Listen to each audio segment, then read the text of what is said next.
अस्सलामुअलैकुम। भूख की शिद्दत से बुरा हाल था।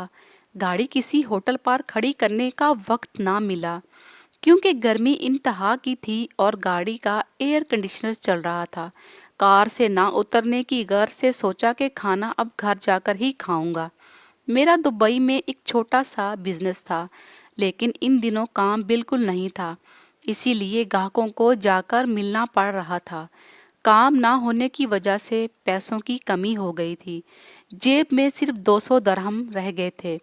इसी सोच में गाड़ी पार्किंग में खड़ी कर रहा था कि एक बंगाली लड़का पसीने से शराबूर गंदे से कपड़े पहने हुए मेरी कार की तरफ बढ़ा। मैंने शीशा नीचे किया तो कहने लगा, अस्सलामुअलैकुम भाई, क्या हाल है? मैं मुसलमान हूँ और शक्ल से आप भी मुझे मुसलमान लगते हैं। मुझे आपसे एक गुजारिश करनी है। मैंने पूछा, क्या बात है? वो एकदम रोने लगा और बोला, मैं फ़कीर नहीं हूँ, लेकिन 2 दिन से भूखा हूँ।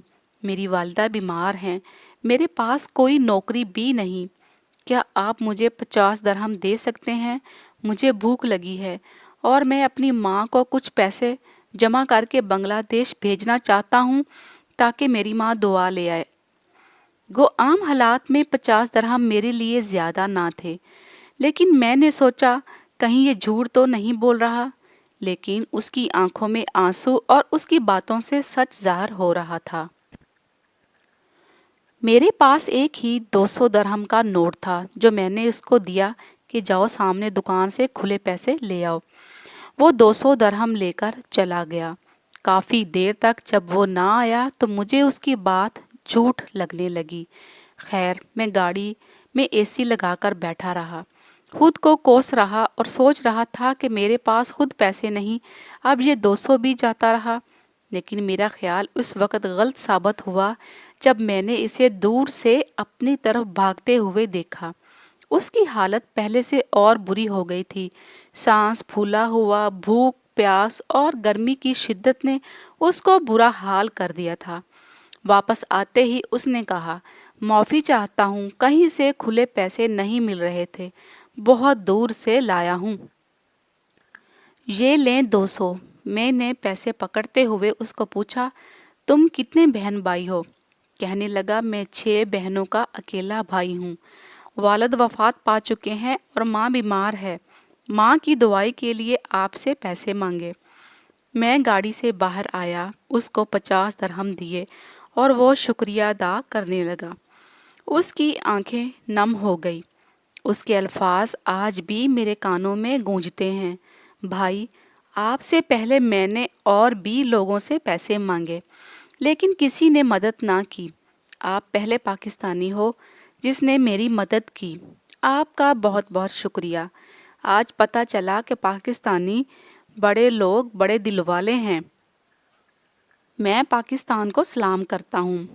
उसकी आंखों में आंसू देखकर मेरी आंखें भी भर आई। मेरे पास वही 150 दरहम बाकी बचे थे। मैंने खुदा पर तवक्कल करते हुए कि अल्लाह ताला मेरे लिए और इंतज़ाम कर देगा, बाकी 150 दरहम भी उसके हाथ में थमा दिए। जब वो मेरे तरफ हैरत ज़दा खुली आंखों से देखने लगा और रोता जाता और दुआएं देता जाता, खुदा आपको और दे, खुदा आपको और दे, तब मुझे वो हकीकी खुशी मिली जो बयान से बाहर है। इस दिन मालूम हुआ कि किसी की मदद करने से कैसा सुकून नसीब होता है। बज़ाहिर मेरी जेब तो खाली थी, लेकिन दिल खुश और शुक्र के जज्बात से लबरेज थे। उसके बाद मैं अपने कमरे में खाने के लिए अभी बैठा ही था, एक नवाला भी अभी नहीं खाया कि एक कंपनी से फ़ोन आया और मुझे 40,000 दरहम का काम मिल गया। शायद खुदा को मेरी नेकी पसंद आ गई, इसीलिए तो 200 दरहम को 200 गुना बढ़ाकर 40,000 कर दिया। सुबहान अल्लाह। मज़ीद अच्छी वीडियोज़ के लिए चैनल को सब्सक्राइब, लाइक और शेयर ज़रूर करिएगा। शुक्रिया।